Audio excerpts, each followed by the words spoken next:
Dice una frase latina: ubi episcopus, ibi ecclesia est. Donde está el obispo, allí está la iglesia. En torno al obispo se reúne la iglesia. Monseñor Ramón Castro Castro nació en Teocuitlán de Corona, arquidiócesis de Guadalajara. Realizó sus estudios de filosofía y de teología en el Seminario Mayor de Tijuana. Recibió la ordenación sacerdotal el 13 de mayo de 1982 para la diócesis de Tijuana. En 1985 ingresó a la Pontificia Academia Eclesiástica. Obtuvo el doctorado en espiritualidad en el Teresianum y la licenciatura en Código de Derecho Canónico en la Pontificia Universidad Gregoriana. De 1989 al 2004 prestó sus servicios en la representación pontificia en Zambia, Malawi, Angola, Santo Tomé y Príncipe, Ucrania, Venezuela, Paraguay y en la Secretaría de Estado. El 2 de abril del 2004 fue nombrado obispo auxiliar de Yucatán y recibió la ordenación episcopal el 2 de junio del mismo año. Su santidad, el Papa Benedicto Emérito, Benedicto XVI, lo nombró obispo titular de nuestra diócesis de Campeche, tomando posesión de ella el 25 de mayo del 2006, siendo el 13º obispo de Campeche, dirigiendo esta grey con grandes bendiciones y frutos por la gracia de Dios. Ubi episcopus, ibi ecclesia est. Donde está el obispo, allí está la iglesia. Recibamos pues a Monseñor Ramón Castro con un fuerte aplauso y dispongamos el corazón para este retiro, un encuentro personal con Dios de corazón a corazón.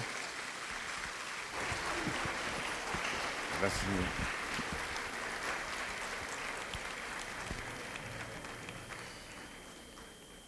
Como siempre, no podemos comenzar nuestro encuentro sin invocar el nombre del Señor y poner todo en sus manos.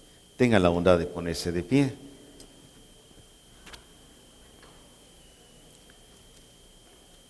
En el nombre del Padre, del Hijo y del Espíritu Santo. Queridos hermanos, es importante hacer un silencio en nuestro corazón. Dios habla constantemente a sus hijos. Dios no es mudo. Dios mantiene un diálogo constante con toda la humanidad, con todos sus hijos. Este diálogo no siempre es efectivo porque no sabemos escuchar la voz de Dios. No sabemos ponernos en sintonía de onda con lo que Él nos quiere decir. La humanidad se siente sola, la humanidad está sorda y cree que Dios se ha alejado, olvidándose de esa cercanía extraordinaria, de ese amor fiel y eterno, de esa palabra viva y eficaz.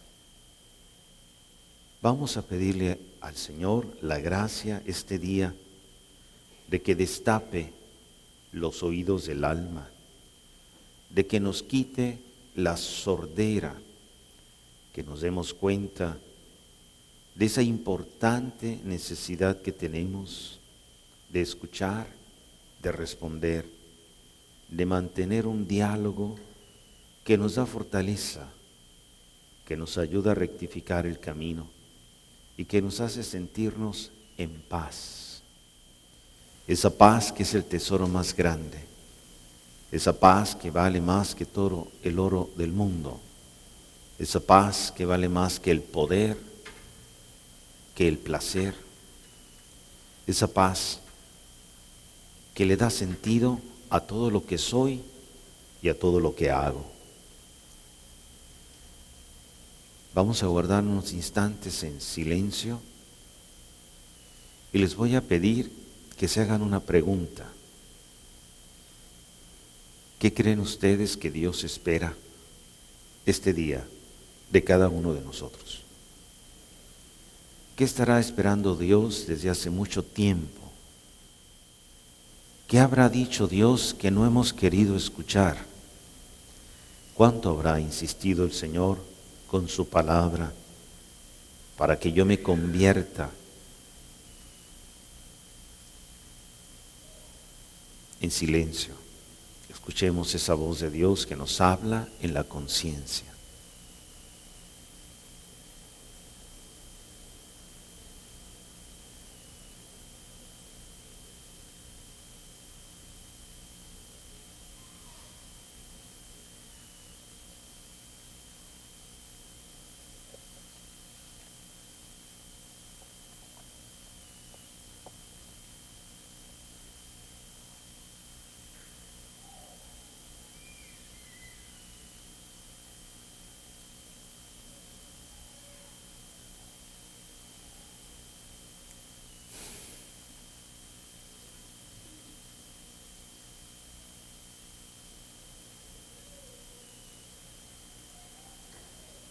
¿Cómo habrá resonado la voz de Dios?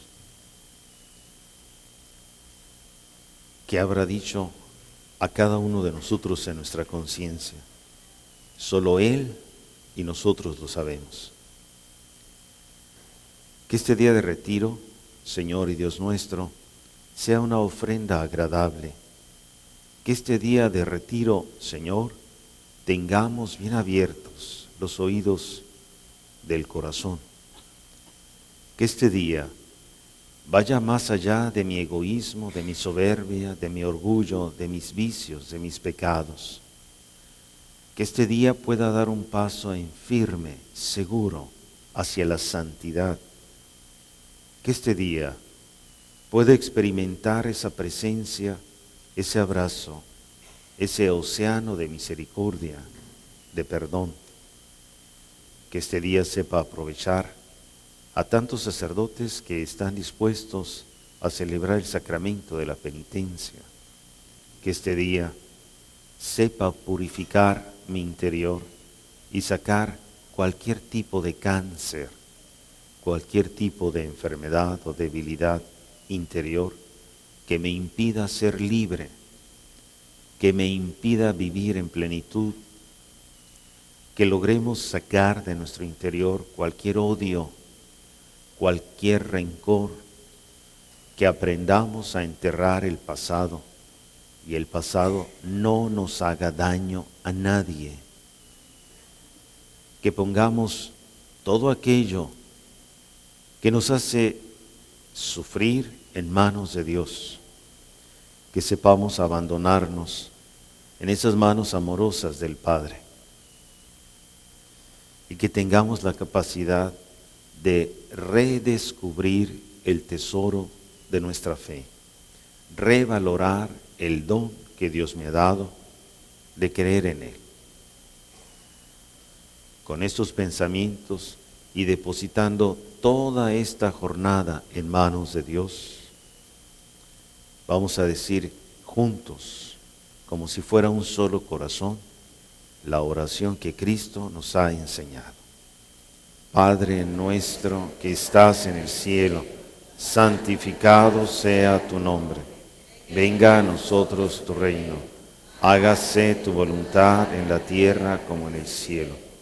Danos hoy nuestro pan de cada día. Perdona nuestras ofensas, como también nosotros perdonamos a los que nos ofenden. No nos dejes caer en tentación y líbranos del mal. Si hay alguien que ha sabido escuchar la palabra, si hay alguien que ha sabido responder a esa palabra, se llama María. María, Madre de Jesús, y por su voluntad, Madre nuestra.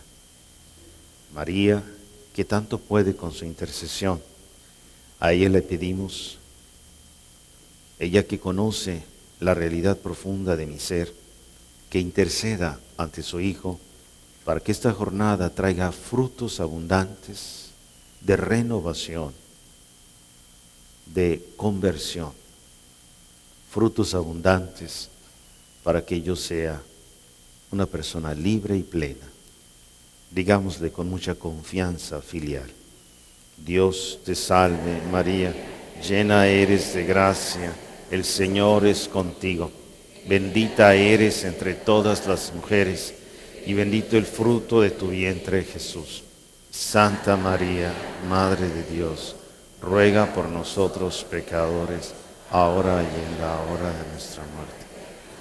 Dulce Madre, no te alejes, tu vista de mí no apartes. Ven conmigo a todas partes y nunca solo me dejes. Ya que nos proteges tanto como verdadera Madre, haz que nos bendiga el Padre, el Hijo y el Espíritu Santo. Tenga la bondad de sentarse.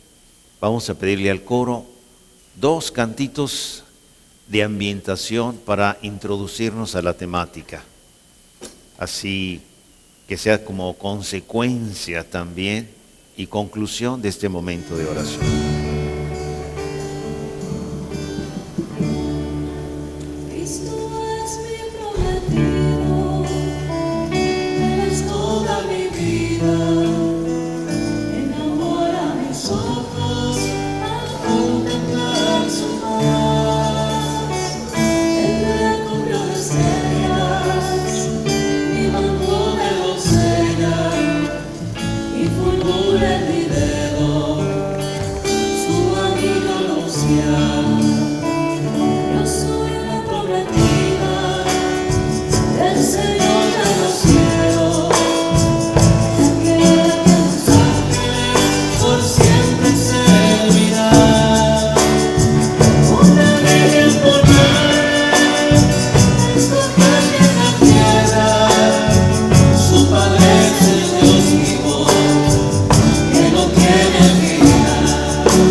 Una última.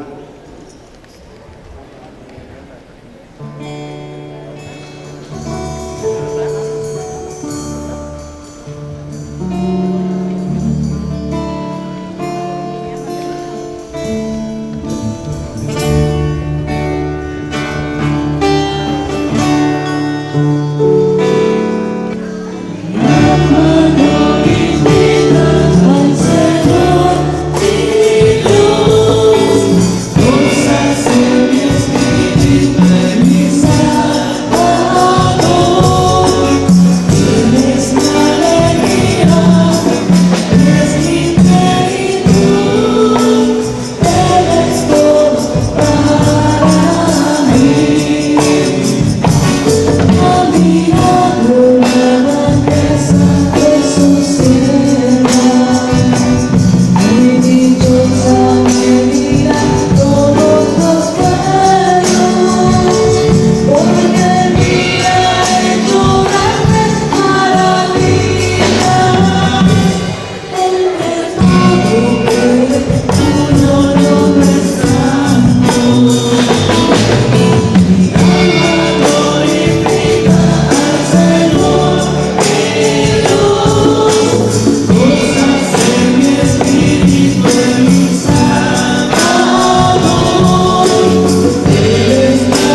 damos gracias y así como están,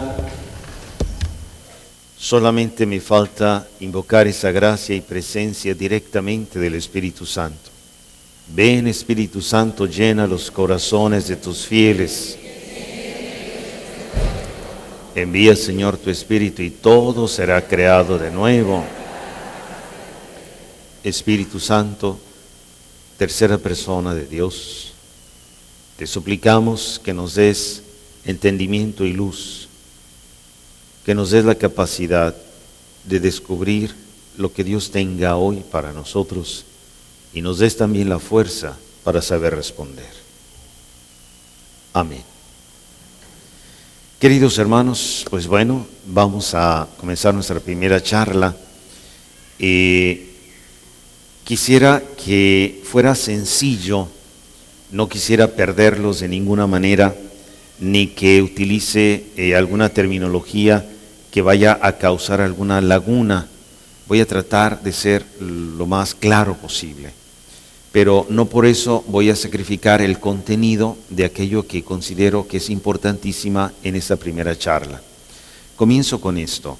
Cuando voy a la cárcel, voy 2 o 3 veces al año, ya con celebraciones fijas, y veo a nuestros hermanos con tantas tristezas, miserias, con realidades humanas tan duras. Pienso en este hijo mío, en estas circunstancias tan llenas de dolor, de tristeza, de amargura, en este odio quizás que él siente. Allí hay un trasfondo. Hay un trasfondo de una familia desintegrada, hay un trasfondo de falta de cariño, hay un trasfondo de una violación, hay un trasfondo de tantas cosas. Él no nació así. Un criminal no nace criminal, se hace por las diferentes circunstancias de la vida y porque le faltó amor sobre todo, porque sus padres no vivieron en la profundidad su misión de amor, porque ellos tampoco podían. Muchas veces los mismos padres están impedidos de dar a sus hijos porque nunca se les dio a ellos. Lo que importa en este momento es que todos tengamos en claro que hay un trasfondo de actitudes y hay un trasfondo de realidades. Dicho esto, voy a hacer una síntesis de una conferencia que di en Mérida que me parece fundamental. ¿Cuál es el trasfondo de la realidad que estamos viviendo en este momento? Muchos de nosotros nos quejamos por la situación que vivimos. Por gracia de Dios, en esta parte del país todavía podemos respirar, podemos caminar tranquilamente por nuestras plazas, por nuestros paseos costeros, podemos todavía experimentar lo que significa vivir en familia y tener un negocio sin tener que estar dando dinero. Todavía podemos más o menos sentirnos seguros. Sin embargo, más de la mitad del territorio mexicano vive en una zozobra espantosa, tremenda. Viven miles y miles de familias con consecuencias directas del narcotráfico, de la violencia y de la inseguridad. ¿Cuál es el trasfondo de lo que está pasando en México? ¿Cuál es el trasfondo de lo que pasa en todo el mundo? Oímos que hay crisis económicas fenomenales y que la poderosa Europa está pasando por una situación verdaderamente preocupante y que si llega a una crisis de quiebra va a arrastrar no solamente Europa sino todo el mundo. Hay crisis de valores y nosotros nos preguntamos, ¿qué estará pasando? ¿Qué está pasando? ¿Cuál es el trasfondo de lo que nosotros identificamos como crisis antropológica? El ser humano está viviendo una crisis antropológica sin precedentes en toda la historia. Y lo que es peor todavía, no es solamente una crisis, sino estamos viviendo en este momento una mutación antropológica ¿Qué significa mutar? ¿Se acuerdan de aquella película de los mutantes? Los mutantes eran aquellos que se estaban adaptando al agua y al ser humano le estaban saliendo branquias e iba a tener la posibilidad de estar como los peces. Esa es una mutación. Bueno, no es que estemos como los mutantes ahora, pero sí estamos con una mutación, desgraciadamente, en donde se está perdiendo, óiganlo bien, la realidad más importante del ser humano. El origen y sentido profundo de su existir, de su ser, está mutándose, y no para algo mejor, desgraciadamente para algo peor. Esta mutación antropológica es lo que en este momento quisiera compartir con ustedes. El trasfondo, ¿por qué estamos en esta mutación, en esta crisis, en esta situación a veces ingobernable? Bueno, en otras ocasiones y en otros foros ella ha hablado de que el ser humano, y ustedes creo que lo recuerdan, si no lo menciono solamente, el ser humano en este momento vive un cambio de época. No es solamente una época de cambios. Estábamos acostumbrados a decir, mi abuelo vivía una época de cambios, mi papá una época de cambios y ahora yo vivo también una época de cambios. No, ya no es una época de cambios, es un cambio de época.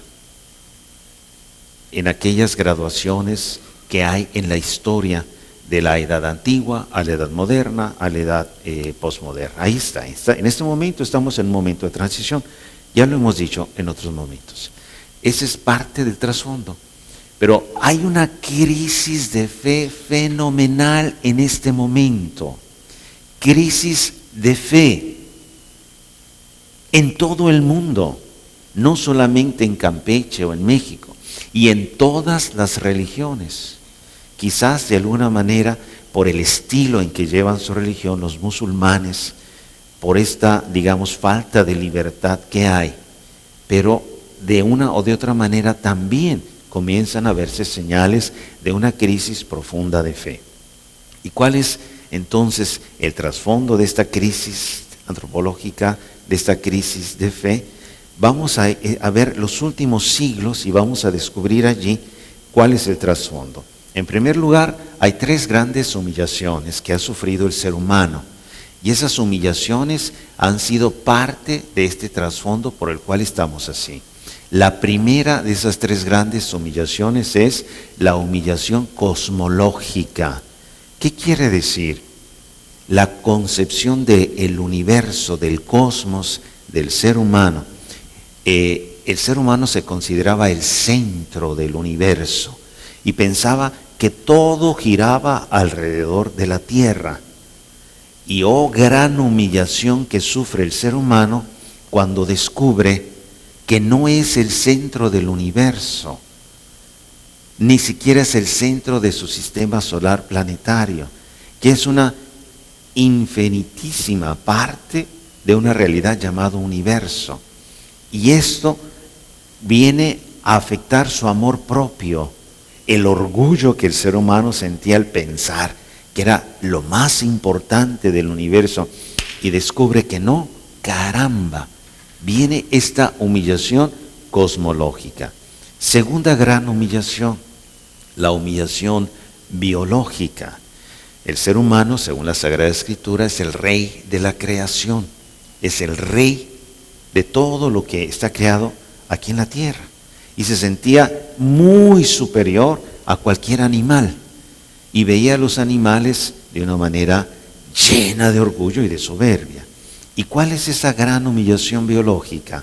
Que descubre que sus genes son compartidos en un 97.5% con las del cerdo. El cerdo y el ser humano viven esta misma realidad. Entonces esa es la gran humillación biológica. Viene otra gran humillación, la humillación psicológica. Pensaba que si al menos no era dueño de su cuerpo, era dueño de su mente. y decía, soy dueño y señor de mis pensamientos. Y también, gran sorpresa, descubre que ni siquiera es dueño de muchas de sus acciones, que hay un yo profundo con un subconsciente en donde encuentra fuerzas que lo hacen actuar de tal o cual manera diferente a lo que él pensaba. El yo se siente a disgusto, encuentra límites en su propio poder, en su propia casa, en su propia psicología. Y entonces el yo no es dueño ni siquiera de su propia casa. He ahí las tres grandes humillaciones del hombre, he ahí el trasfondo o gran parte del trasfondo.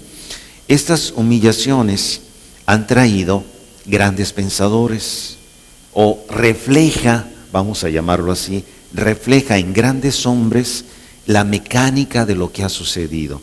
Por ejemplo, este científico Darwin, que habla de la evolución de las especies y que fue el primero en la isla de Pascua que descubre que hay una evolución de las especies. Y esto viene a contradecir la Sagrada Escritura en el libro del Génesis. Entonces, ¿quién tiene la verdad? ¿Fuimos creados por Adán y Eva o somos producto de esta evolución? ¿Qué pasa? Esto viene a desequilibrar completamente, óiganlo bien, lo que por 18 siglos el ser humano estaba convencido. Es como si le mueven el tapete, como lo decimos en ese dicho. Me movieron el tapete y me quedé temblando. ¿Qué pasa? ¿No es este el momento para explicar que no hay ningún problema para la fe católica la evolución de las especies? Lo dijo ya Pío XII, lo ha dicho Pablo VI, lo ha ratificado Juan Pablo II y Benedicto XVI. No hay ningún problema porque el origen puede ser lo que Dios haya pensado y el origen de todo es Dios. El cómo, pues, no tendría ningún problema. Queridos hermanos, lo que en este momento quisiera que quedara claro es que estos pensadores han influido muchísimo, sobre todo en las universidades y en ciertos círculos de pensamiento muy importantes que crean opinión. Por ejemplo, el filósofo Nietzsche, que es también una expresión de esta realidad, él ha sido el profeta de la muerte de Dios. Él en su filosofía, ante estos cambios, él ha dicho, Dios ha muerto, viva el hombre. Y eso no se imaginan ustedes cómo ha influido y muchísimas generaciones ahora están conscientes de esta filosofía y dicen, Dios no existe, es verdad. Y luego viene Freud también con esta cuestión de la psicología y esto ha creado entonces una nueva antropología, que nos quede claro. Viene también Marx y Engels, en donde afirman en su filosofía materialista que no hay trascendencia. Oigámoslo bien, no hay trascendencia, porque no hay un espíritu que sobreviva como realidad personal más allá de la muerte. Todo se termina con la muerte. Es esta realidad materialista de esta filosofía comunista que tuvo tanto éxito al inicio del siglo XX, a finales del siglo XIX. Entonces, se empiezan a afirmar